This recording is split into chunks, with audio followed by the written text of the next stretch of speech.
es el pueblo que están conscientes de la situación y se nos suman.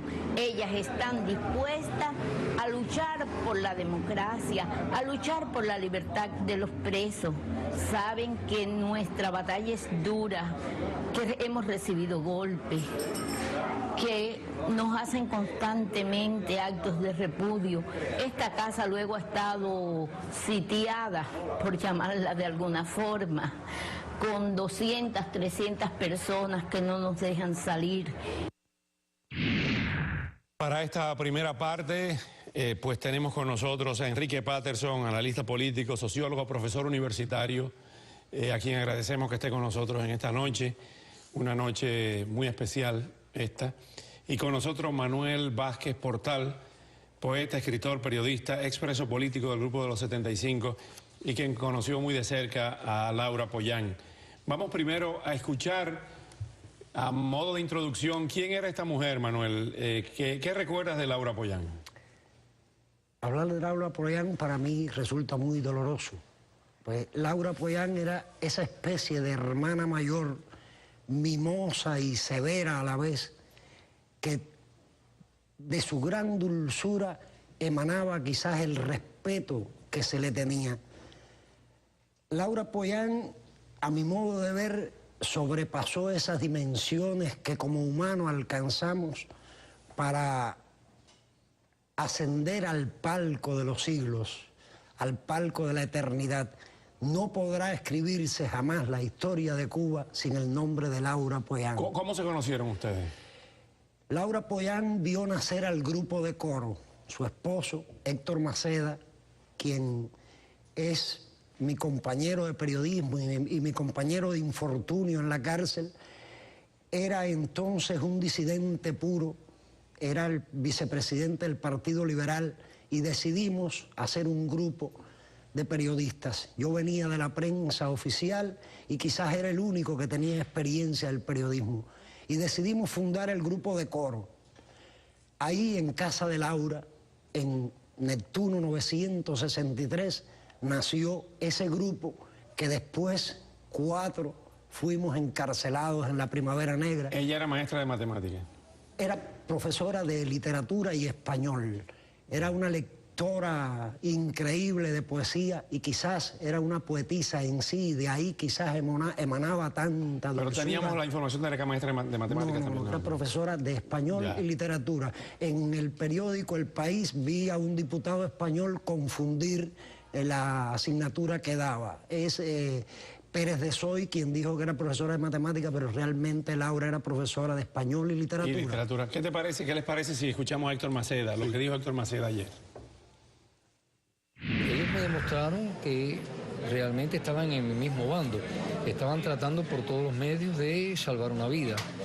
Me demostraron que eran muy profesionales, con experiencia.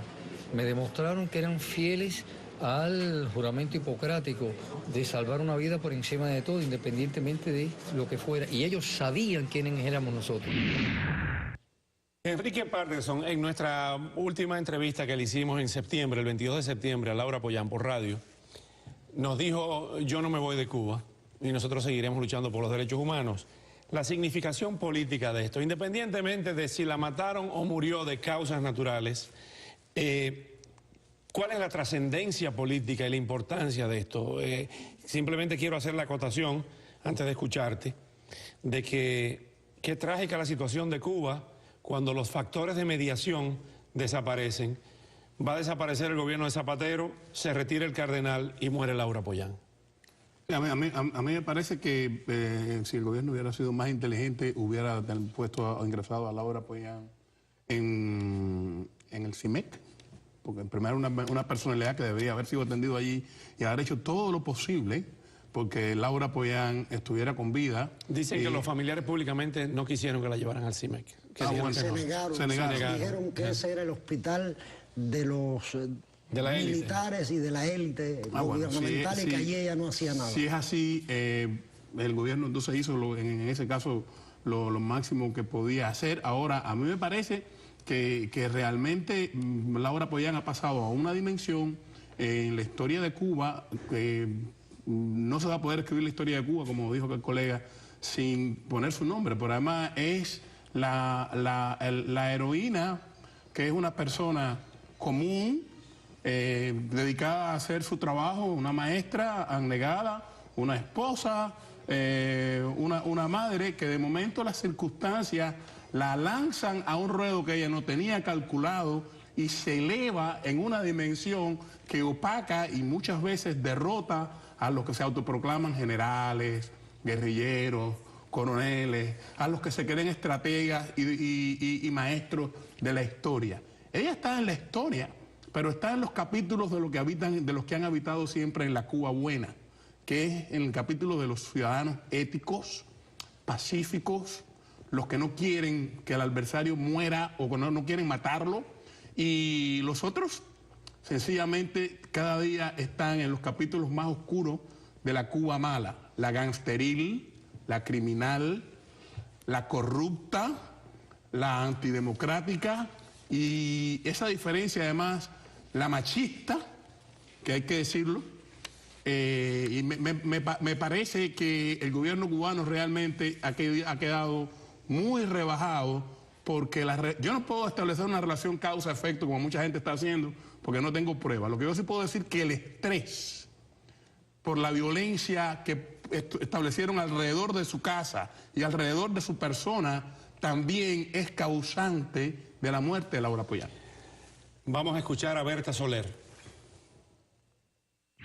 Las damas de blanco siempre caminan mujeres, pero hoy en especial, en honor, en conmemoración, en recuerdo a Laura Pollán, los hombres en el centro de nosotras van a caminar, porque están comprometidos con esta lucha, están comprometidos con Laura Pollán y la apoyaron. ¡Laura Pollán vive! ¡Laura Pollán vive! ¡Laura Pollán vive! ¡Laura Pollán vive! Manuel Vázquez Portal, ahí hay una Laura Pollán pública, ya inmortalizada, clavada en la historia de Cuba. ¿Cómo era la Laura Pollán, la petite histoire, como dicen los franceses, la intrahistoria de Laura Pollán?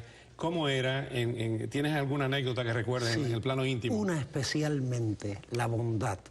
Laura, si hubiera una palabra que la definiera, sería la bondad. Recuerdo cuando aún era una ama de casa y una maestra, una amorosa madre y abuelita, enfermó de gravedad el hijo de Fidelio Ponce de León.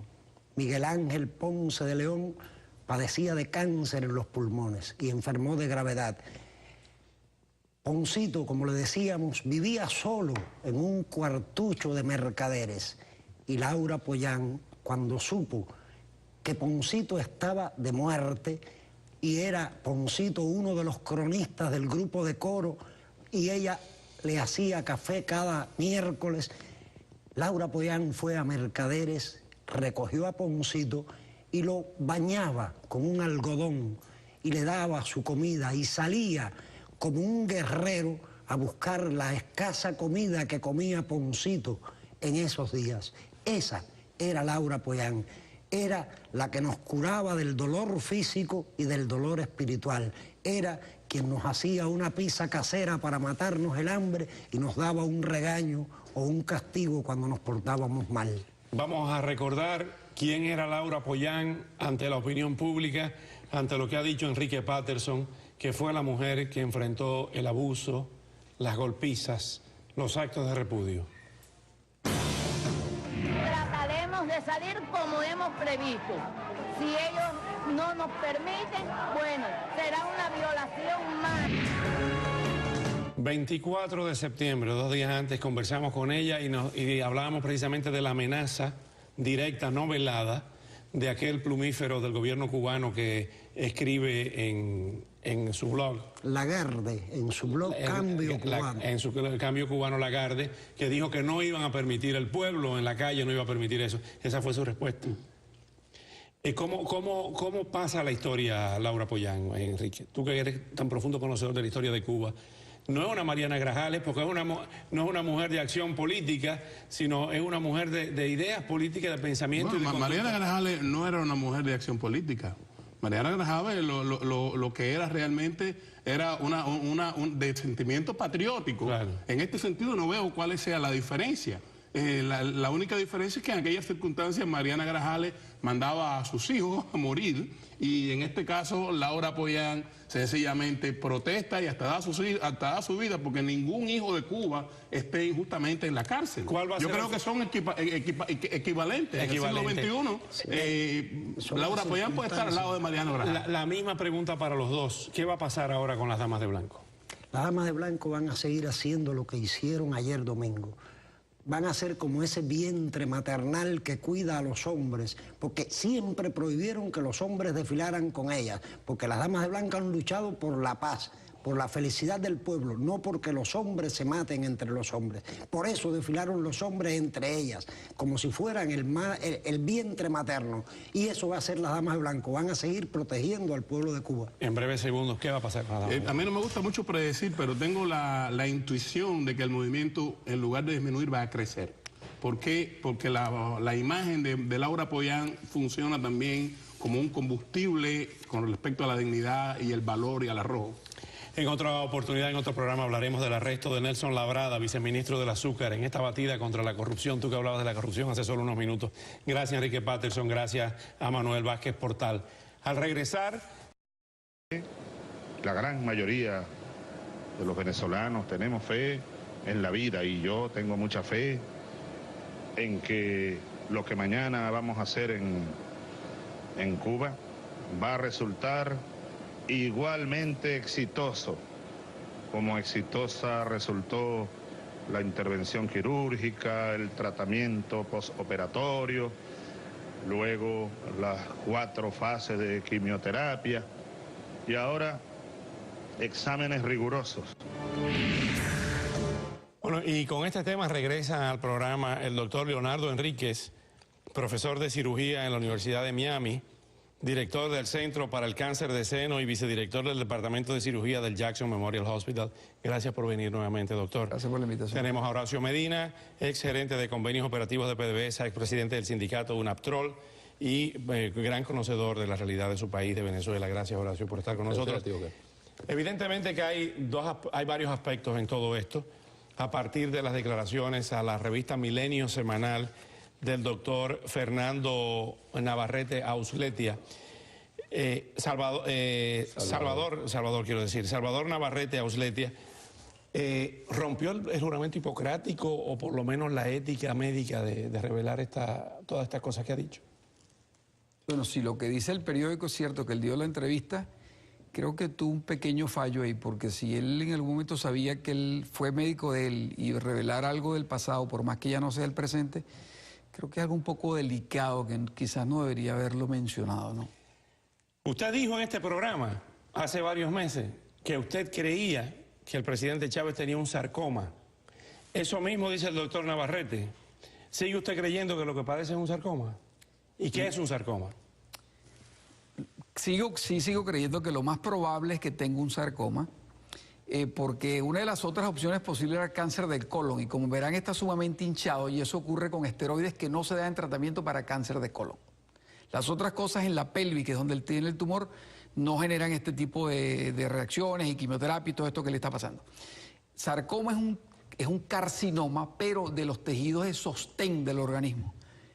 Los huesos, los músculos, el tejido graso. Eso es horrible. Eso es horrible. Pero una pregunta, ¿con un sarcoma mostraría tanta vitalidad y tanta energía? Sí, como no, perfectamente. No hay... Acuérdense que todo esto es hasta qué tan avanzado está el tumor. Dijo él, del tamaño de una pelota de béisbol. Sí, por eso, teóricamente esto es una cosa avanzada. Pero lo que pasa es que aquí hay una cantidad de datos que son erróneos. Por ejemplo, por cualquier tumor muy avanzado de la pelvis, el tratamiento ideal es darle quimioterapia antes de operarlo. Bueno, estos señores, el doctor Fidel Castro y el doctor Chávez, decidieron darle quimioterapia después de la cirugía, número 1. Entonces uno no puede estar seguro que eso es lo que le está pasando, porque aquí hay cosas que no se hacen al pie de la letra. Hay personas que dicen que es un show, sí, que el cáncer ya era una cosa muy pequeña, insignificante, y que está perfectamente bien. No, yo eso no lo creo. Lo que sí le puedo decir es que el sarcoma de la pelvis se trata con quimioterapia si hay metástasis o está muy avanzado localmente, número 1. Número 2, se les hace cirugía. Y número 3, se les da radioterapia. O sea que este señor Chávez, que va ahora a Cuba, quién sabe si esto es una sesión. No, es probable. Este señor tiene que darse radioterapia si esto es un sarcoma. ¿Y eso lo quema todo? Bueno, se quema parte, incluido el intestino delgado y el intestino grueso, lo cual le puede generar una serie de problemas, enteritis y colitis a la larga, si le dan ese tratamiento con radioterapia. ¿Por qué dice el doctor Navarrete que le da máximo 2 años de vida con ese sarcoma tan Bueno, él avanzado? puede ir por estadística, pero no hay cosa más peligrosa que jurar a Dios, jurar a ser Dios. ¿Cuánto va a vivir un individuo con el mismo tumor? Usted, el señor y el doctor aquí, tenemos el mismo tumor, te vive 6 meses, te vive 1 año y medio, me vive 5, o al revés. Entonces, eso es algo que no se puede predecir. No puede estimar más o menos algo, pero asegurar de que va a vivir solamente 2 años o 1 año y medio, lo que pasa, es muy peligroso. Eso no se puede saber. Para comenzar, que a lo mejor en una de las radioterapias le da una complicación, se le necrosa algo del intestino y tienen que operarlo y se muere de esa operación. Vamos a ver otra declaración del presidente Chávez para continuar con Horacio Medina. Tengo fe en que vamos a aprobar los exámenes, como los anteriores los hemos aprobado. Tengo fe pues en que a mitad de semana, en pocos días, estaré de regreso con el favor de Dios, con buenas noticias para la patria, para todos nosotros, para continuar este camino construyendo la patria socialista. Horacio Medina, entre tanto, toda esta etapa, las encuestas dicen que el pueblo venezolano ha mostrado, si no compasión, simpatía con el presidente Chávez en este trance y le ha beneficiado políticamente. Bueno, mira, yo creo 2 cosas, Oscar. Como siempre, y tú lo sabes, he dicho desde el principio, yo soy un convencido de que tiene una seria afección de salud.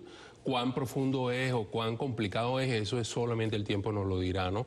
Y eso está en manos de Dios y de la ciencia médica. Sin embargo, lo que sí estoy convencido es que definitivamente él ha hecho una apología de la enfermedad, ha usado la enfermedad en función de su interés político. Pero eso también tiene un punto de inflexión donde comienza a revertirse, porque yo creo que definitivamente una persona que muestra en la forma como se encuentra no es la persona que puede competir con cualquiera de los candidatos jóvenes que van a salir, con cualquiera de los candidatos jóvenes que tiene la oposición. Hoy precisamente, y una campaña muy complicada. Hoy precisamente el Tribunal Supremo de Justicia ha calificado de inejecutable la sentencia emitida por la Corte Interamericana de Derechos Humanos a favor de Leopoldo López, pero la palabra inejecutable no existe. Acabamos de chequear durante la tarde y durante el día, buscando la palabra en los diferentes diccionarios, el de la Real Academia Española, el de Dudas.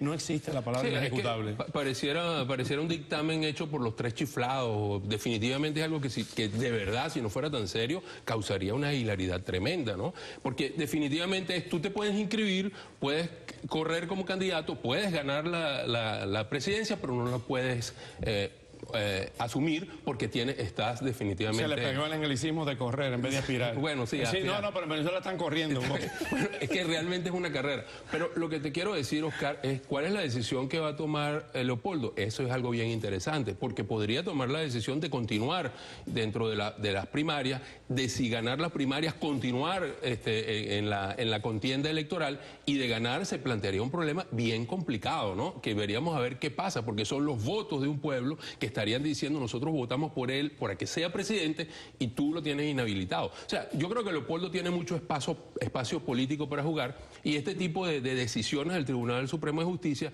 yo creo que lo impulsan mucho más desde el punto de vista político. De todas maneras, esa es una decisión que él ofreció dar mañana en una rueda de prensa, cuál es su opinión al caso, ¿no? Pero yo creo que es un punto importante, y creo de nuevo que un Chávez en esas condiciones yo creo que se le va a revertir de una manera importante, porque minusválido, y yo creo que ningún pueblo apuesta perdedor, y ese Chávez todo el mundo sabe que no puede estar 6 años en el poder. Volviendo al tema médico, lo acabamos de ver en ese video hace 48 horas, muy hinchado y muy amarillo. Bueno, yo no sé si eso son las cámaras, porque hasta donde sabemos no hay un daño, hasta donde yo sé, ningún daño hepático, que es lo que ocasionaría que fuera amarillo. Ahora hay una especie de color terruno, si vale esa palabra, que ocurre con las personas con falla renal. Y en un artículo que leí por ahí en algún momento aparecía algo de que el tumor que si es lo que sospechamos, que es un tumor de la pelvis, puede haber invadido cerca de los uréteres, que son los que drenan el riñón, y puede haber una falla renal. Y esa falla renal se puede haber revertido o corregido sus consecuencias parcialmente con el uso de la diálisis. Que se ha dicho muchas cosas que no tienen ahora que ver con el actual cuadro clínico del presidente Chávez, de que es maníaco depresivo y que recibió tratamiento del psiquiatra Chirinos y de otros médicos en Venezuela en el pasado por su condición de maníaco depresivo. ¿Había escuchado usted esas versiones también? La había escuchado en unas declaraciones totalmente inapropiadas a mi criterio de parte del psiquiatra que es un bandolero que está en la cárcel ahora, porque era un asesino bandolero. El mundo Chirino. Ese hombre, un tipo, pero... Sí, era asesino. Sí, bueno, oye, si usted lee el libro de lo que hacía y lo que no hacía en ese consultorio, es una cosa terrible. Pero en vez de terrible. psiquiatra era paciente también. Era, bueno, y me dice que filmaba a la gente lo que les hacía, incluso se le descubrieron montones de filmaciones, una cosa pero dantesca. ¿Y ese era el médico de Chávez? Y ese era el médico de Chávez. Ay, Dios mío. Doctor, muchas gracias. Gracias.